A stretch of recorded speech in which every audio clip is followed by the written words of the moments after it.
Salam, selamat sore Bapak Ibu Saudara sekalian yang dikasihi dan diberkati Tuhan. Kita tiba pada pendalaman pelajaran sekolah sahabat kita minggu ini yang berjudul Bangsa-Bangsa bagian kedua. Mari kita tunduk kepala sejenak.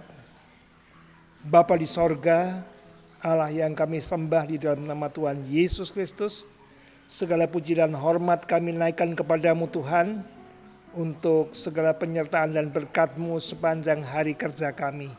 Saat ini Tuhan kami akan mendengarkan pendalaman sekolah sahabat, kiranya dengan bantuan Roh Kudus-Mu kami boleh mengerti dan dikuatkan. Mohon ampun dosa kami, dalam nama Tuhan Yesus kami berdoa. Amin. Bapak Ibu sekalian, kalau kita mengikuti berita-berita di media sosial, situasi dunia saat ini, kita kagum. Di abad 21 ini, ilmu pengetahuan dan kemajuan teknologi melompat luar biasa. Sangat maju, banyak penemuan-penemuan yang digunakan manusia.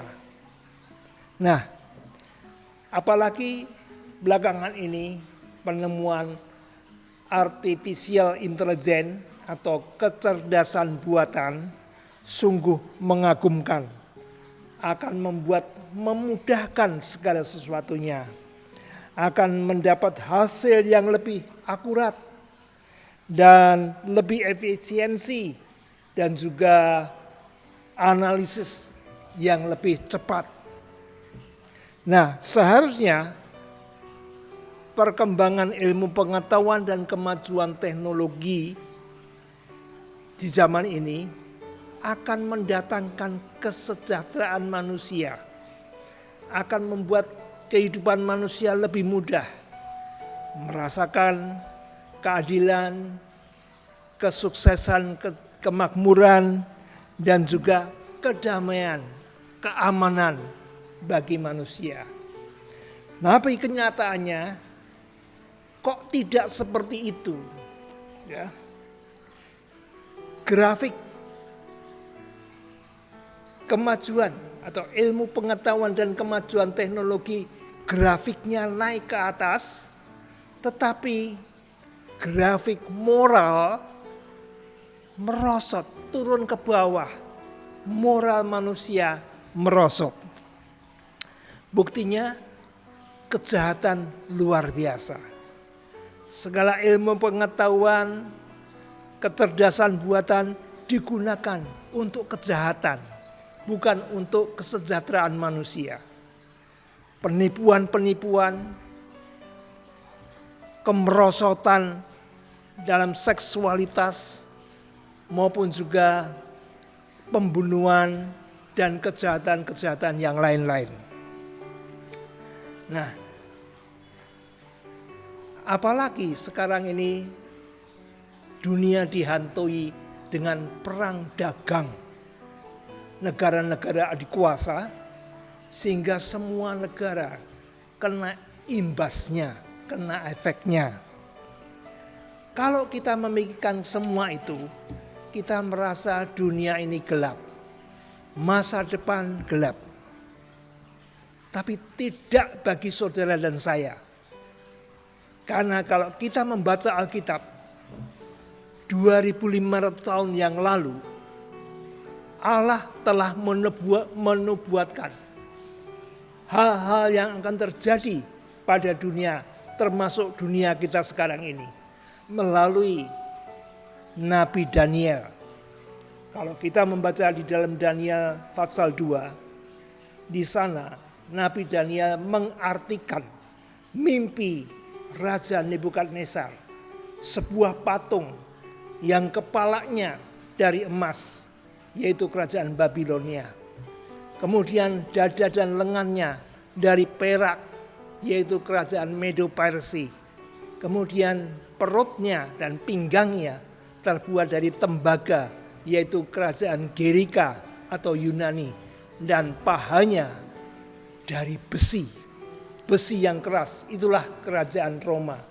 Sedang kaki dan jari-jari kaki terbuat campuran dari besi dan tanah liat, yaitu kerajaan-kerajaan Eropa yang sekarang ini. Nah, kita lihat dari kepala emas menjadi perak, menjadi tembaga, besi, dan seterusnya, itu menunjukkan satu kemerosotan. Kemerosotan bukan hanya kekuatan, bukan kemasyuran, bukan ekonomi, bukan kekuatan militer, tetapi kemerosotan moral juga. Itulah sebabnya mengapa dunia ini dipenuhi dengan kejahatan yang cukup mengerikan. Nah, tetapi kita tidak akan putus asa. Ada harapan di dalam Nabi Daniel mengartikan mimpi Nebukadnezar. Setelah diartikan kaki dari jari-jari tanah liat dan besi campuran, maka ada satu batu yang terungkit lepas dari gunung tanpa diungkit manusia. Batu itu menggelinding, menghantam kaki patung itu, meremukkan, lalu meremukkan pahanya, meremukkan perut pinggangnya, meremukkan dadanya, lengannya, dan kepalanya diremukkan oleh batu itu, sehingga menjadi sekam dan diterbangkan angin, hilang semua. Apakah maksud daripada batu itu? Allah akan mendirikan satu kerajaan yang tidak akan binasa selama-lamanya, yang akan tetap ada selama-lamanya, dan itu menjadi impian daripada semua umat manusia yang ingin untuk diselamatkan di kerajaan surga. Seperti apakah kerajaan itu? Di dalam Wahyu 21, mari kita buka. Wahyu 21 ayat yang pertama sampai keempat.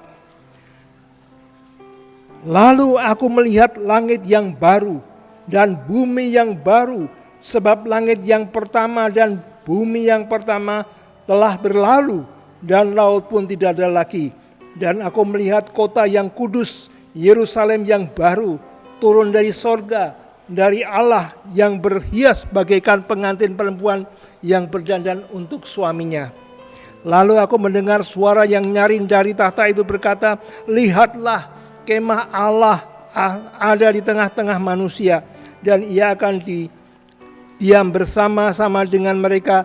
Mereka akan menjadi umatnya, dan ia akan menjadi Allah mereka.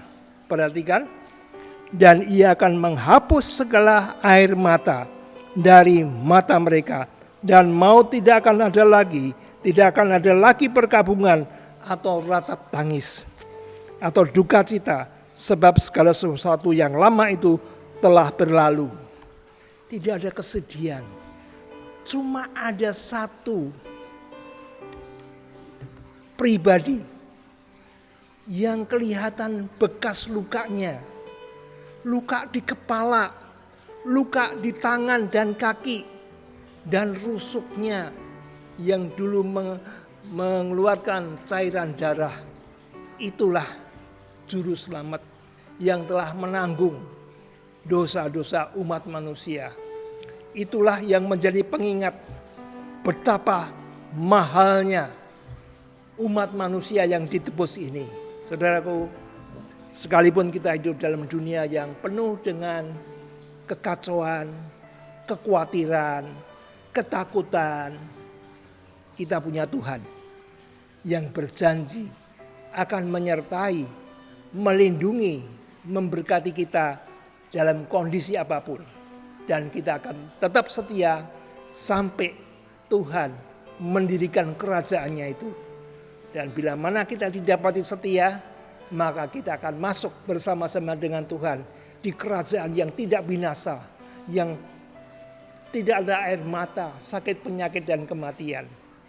Apakah saudara rindu untuk menantikan kerajaan itu? Tuhan memberkati.